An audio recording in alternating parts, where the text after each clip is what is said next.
Hello दोस्तों, स्वागत है आप सभी का इंटेलेक्ट हब एवी पर।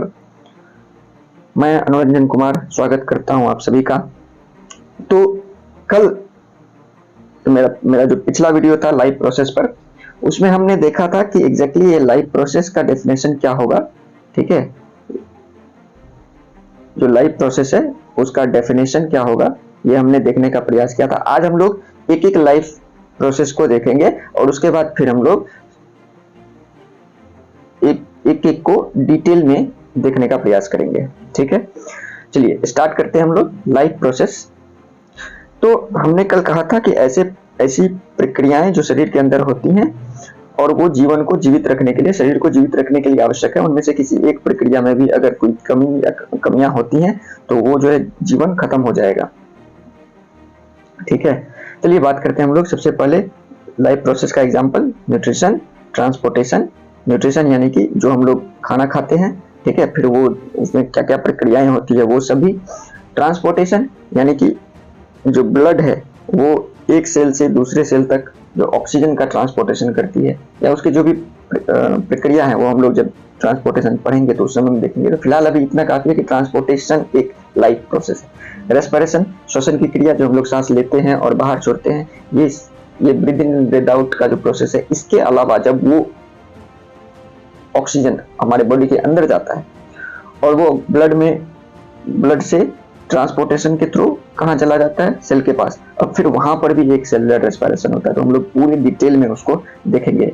बस आप लोग हमारे वीडियो के साथ बने रहिए, प्लेलिस्ट को सर्च कीजिए और देखिए, सारे वीडियो आपको वहां पे पड़े मिलेंगे। एक एक वीडियो आपके लिए इंपॉर्टेंट है। नेक्स्ट है हमारा एक्सक्रीशन, यानी कि जो हम लोग न्यूट्रिशन में लिए, ठीक है,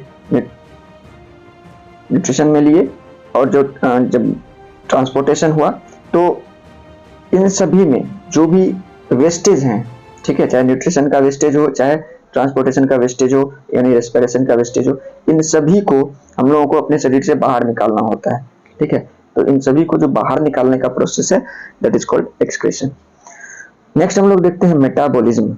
metabolism is the most important factor, या कह सकते हैं हम लोग एक प्रोसेस है। ठीक है, ये मेटाबॉलिज्म न्यूट्रिशन में भी होगा, ये मेटाबॉलिज्म ट्रांसपोर्टेशन में भी होगा और ये मेटाबॉलिज्म रेस्पिरेशन में भी होगा। ठीक है, मेन जो लाइफ प्रोसेस है वो तो यही है, ये एक सपोर्टिव है। लेकिन अगर मेटाबॉलिज्म ना हो, ठीक है, तो ना ये होगा, ना ये होगा, ना ये होगा, ना ये होगा। ठीक है, that is called the utilization and taking and utilization of energy. हम लोग, हमारा सेल कैसे एनर्जी प्रोड्यूस करता है और कैसे उसको यूटिलाइज हम लोग करते हैं, that is called the metabolism only. ठीक है, बात रही रिप्रोडक्शन की, तो हमने रिप्रोडक्शन को लाइफ प्रोसेस के क्राइटेरिया में नहीं रखा है। ठीक है, क्योंकि जो व्यक्ति रिप्रोडक्शन नहीं करते हैं, कोई मनुष्य है जिनके बच्चे नहीं हुए, क्या वो लिविंग बीइंग्स नहीं है? तो इसलिए हम लोग रिप्रोडक्शन को यहाँ इंडिविजुअल लेवल पर, लेकिन अगर स्पीशीज लेवल पे बात करें, क्या पूरे स्पीशीज के लिए रिप्रोडक्शन आवश्यक है, तो बिल्कुल वहां पे आवश्यक हो जाती है। एक स्पीशीज के लिए रिप्रोडक्शन आवश्यक हो जाती है, क्योंकि अगर एक स्पीशीज के अंदर रिप्रोडक्शन की प्रक्रिया ना हो तो जल्द ही एक पीढ़ी के बाद ये पूरा स्पीशीज खत्म हो जाएगा। ठीक है, तो इस स्पीशीज के कंटिन्यूएशन के लिए रिप्रोडक्शन की आवश्यकता है। तो उस स्पीशीज के अकॉर्डिंग हम लोग इसको लाइफ प्रोसेस के अंदर रखेंगे, otherwise individually it can not be a life process. ठीक है, चलिए नेक्स्ट हम लोग आगे बढ़ते हैं। आगे है हमारा अगला topic nutrition.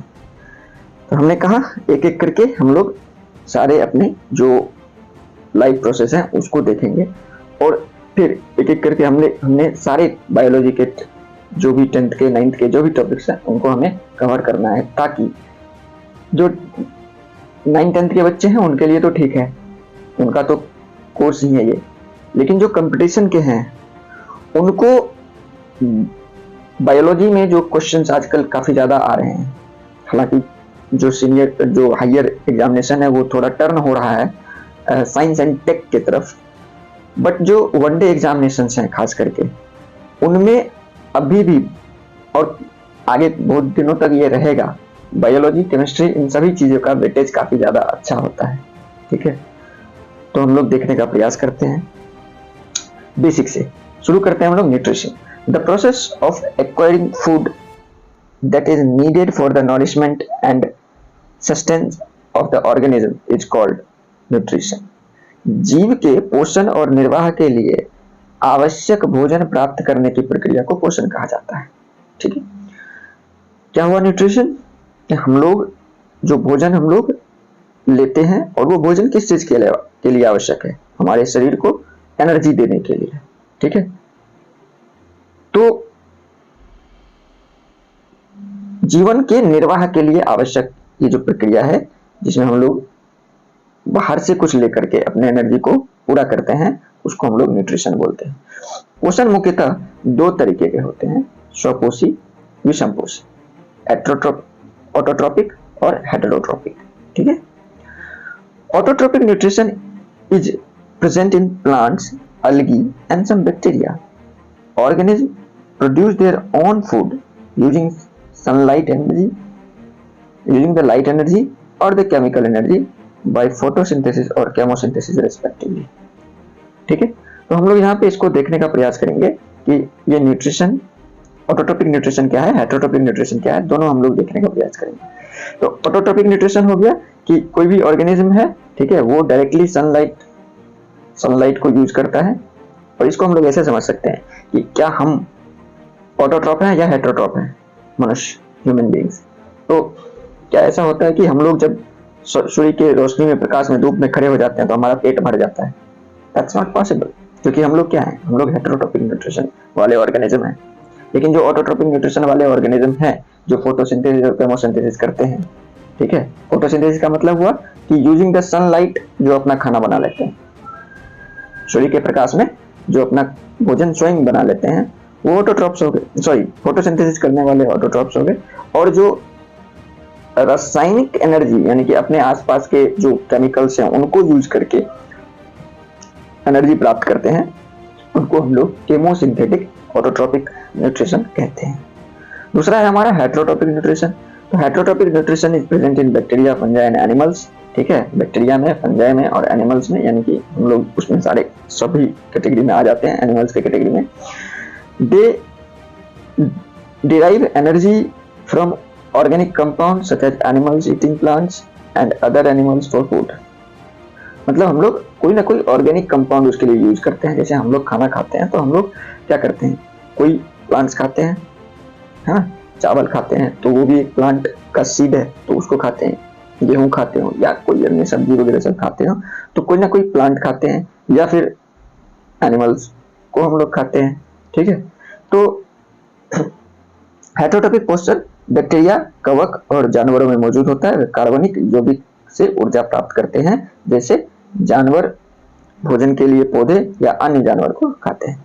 Heterotrophic nutrition has sub types such as holozoic, saprophytic and parasitic.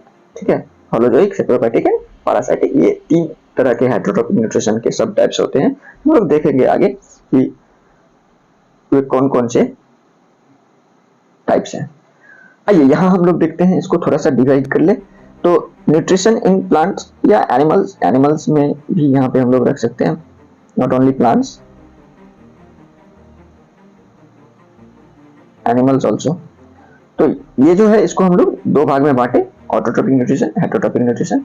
Autotrophic nutrition are of two types, chemosynthetic and photosynthetic. हमने कहा केमोसिंथेटिक यानी कि अपने आसपास के जो केमिकल्स हैं उनको, उनके एनर्जी को प्रयोग करके भोजन बना लेना, that is called as chemosynthetic. ज्यादातर ये बैक्टीरिया में होते हैं और सिर्फ बैक्टीरिया में ही होते हैं, बाकी किसी में नहीं होते। तो और दूसरा है फोटोसिंथेसिस यानी कि प्रकाश संश्लेषण, सूर्य की रोशनी में भोजन को बना लेना, that is called as photosynthesis. ठीक है, नेक्स्ट है हमारा हेटेरोट्रोप्स। और हेटेरोट्रोप्स के चार सब टाइप हैं। ठीक है, सेप्रोफाइटिक, पैरासाइटिक, सिम्बायोटिक और इंसेक्टिवोरस। चलिए नेक्स्ट हम लोग देखते हैं autotrophic nutrition. If an organism can nourish itself by making its own food using sunlight और chemicals, such mode of nutrition is called autotrophic nutrition. यदि कोई जीव सूर्य के प्रकाश या रसायनों का उपयोग करके अपना भोजन और बनाकर अपनी पोषण कर सकता है, तो ऐसे पोषण के तरीके को हम लोग क्या कहते हैं, ऑटोट्रोपिक पोषण कहते हैं। ठीक है, ऑटोट्रोपिक न्यूट्रिशन कहते हैं। जैसे plants photosynthesize use light energy and are called as photoautotrophs, and few bacteria use chemicals to drive energy are called chemoautotrophs। ठीक है, तो जो ऑर्गेनिज्म सनलाइट को यूज करके, प्रकाश ऊर्जा का प्रयोग करके अपना भोजन बनाते हैं उसको हम लोग फोटोऑटोट्रोप्स कहते हैं, और इसका एग्जांपल हो गए प्लांट्स। उसी प्रकार से कुछ ऐसे ऑर्गेनिज्म होते हैं, ठीक है, जो रसायनों का उपयोग करके अपना भोजन बना लेते हैं, दैट इज कॉल्ड एज केमोऑटोट्रोप्स, और इसका एग्जांपल कुछ बैक्टीरिया है। ठीक, नेक्स्ट हम लोग पढ़ते हैं आगे। तो अगला जो हमारा टॉपिक है वो है फोटोसिंथेसिस, और फोटोसिंथेसिस को डीप से और बहुत ही अच्छे तरीके से, कंसेप्चुअल तरीके से हम लोग बात करेंगे हमारे नेक्स्ट वीडियो में।